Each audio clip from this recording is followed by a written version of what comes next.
Olá, pessoas evoluídas! Vamos fazer aqui agora a questão número 12 da prova objetiva de matemática do PISM-1 de 2023. Ela diz o seguinte: na produção de um determinado gênero alimentício, utiliza-se um processo de conservação que envolve o resfriamento intenso do alimento, seguido de um aquecimento, até que o mesmo volte à temperatura que tinha antes do início do resfriamento. O processo de conservação é descrito pela função f de t igual a t ao quadrado menos 13t mais 22, em que t é o tempo decorrido em minutos desde o início do processo de conservação e f de t é a temperatura do alimento em graus Celsius. Nesse processo de conservação, por quantos minutos o alimento é mantido sob temperatura não positiva? Beleza, então o valor que vai ser determinado pelo nosso eixo vertical, né, o y, é a temperatura e t é o tempo marcado no nosso eixo horizontal. Tem algumas coisas aqui que você já pode perceber para te ajudar a resolver a questão, como por exemplo, essa própria questão dos eixos que eu mencionei. A gente pode imaginar aqui o eixo y, que vai ser f de t, a temperatura, e aqui a gente pode marcar um eixo horizontal que vai estar marcando o tempo.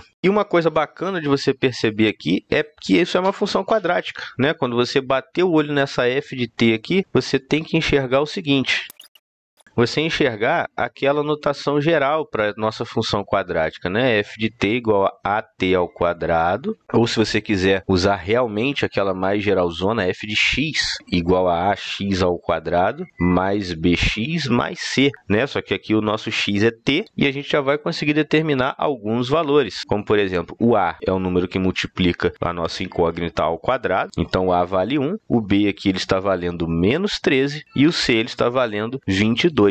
E isso aqui já é mais uma coisa bacana da gente enxergar, porque precisamos lembrar que c, né, o valor de c é o valor em que a nossa parábola, que no caso é uma função quadrática, ela vai cortar o eixo vertical. E outra coisa bacana é o fato de a ser 1. Se o a vale 1, ele é maior do que zero, então temos uma parábola com a concavidade virada para cima. Então, concavidade virada para cima, cortando o eixo vertical no ponto 22. E aí, pela própria situação apresentada no texto, vem a pergunta: por quantos minutos o alimento é mantido sob temperatura não positiva? Se o eixo vertical é a temperatura, uma temperatura não positiva é zero ou negativo. Então, quer dizer que eu vou ter uma parábola que vai cortar o nosso eixo horizontal em dois pontos. Afinal, vai ficar um ponto, vai ficar um trecho ali em que a gente tem temperatura não positiva. Então, quando a nossa parábola estiver pronta, a gente vai riscar ela mais ou menos aqui com a certeza absoluta de que esse ponto aqui é o ponto número 22, né? O valor de y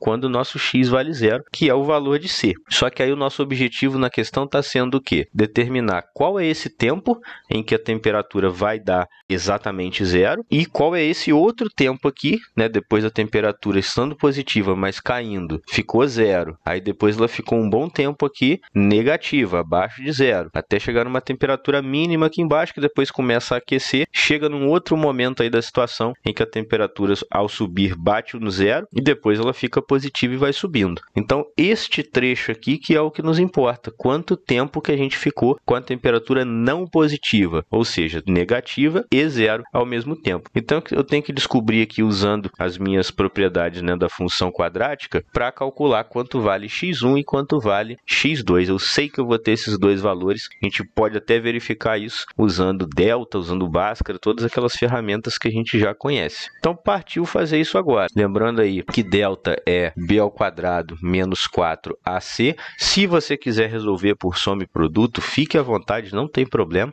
Mas para evitar aqueles erros bobos, né, vamos tentar fazer aqui com calma, seguindo as nossas formulinhas. Então, substituindo aqui, vimos que o b vale menos 13, ficamos com menos 13 ao quadrado, menos 4 vezes a, vimos que vale 1, e o c vale 22. Então, reduzimos a conta aqui, menos 13 ao quadrado vai dar 169, e menos 4 vezes 1 vezes 22 vai dar 88 aqui, né, menos 88. Ou seja, o nosso delta, a gente descobre aqui que ele vai valer, então, 169 menos 88 vai dar 81. E a gente já fica feliz, né? Porque o 81 é um número que tem raiz exata para a gente jogar lá na fórmula de Bhaskara. Então, vamos fazer isso agora.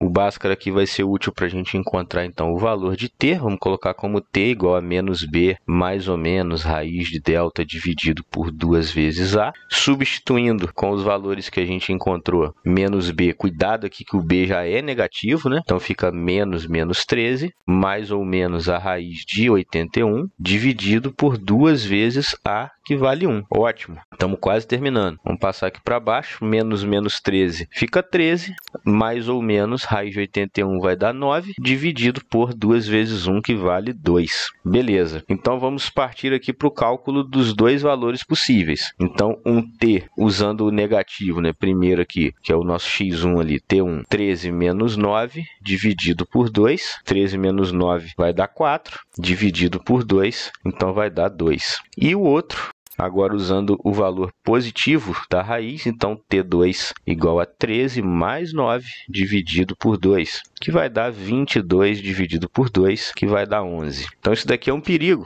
né? Porque você tem 2 e tem o 11 ali nas alternativas. Pessoas mais apressadas já iriam marcar isso e se dá mal. Lembra que eu estou encontrando esses valores aqui. x1 é o nosso t1 ali, vale 2, e o x2, que é o nosso t2 ali, vale 11. Então, com 2 minutos, a minha temperatura vai ficar 0. Vai ficar negativa depois disso, e um longo tempo até quando bater 11 minutos, a temperatura voltar a ficar 0 e depois só aquecer. Então, neste trecho, eu tenho a temperatura não positiva. Então, de 2 minutos até 11 minutos, significa que a gente ficou aqui, então, 9 minutos com temperatura não positiva. E isso a gente encontra aqui na letra B. Deixe seu like se tiver gostado da resolução. Se inscreve aí no canal para acompanhar mais resoluções de provas e bate-papo sobre assuntos científicos. Valeu, até a próxima!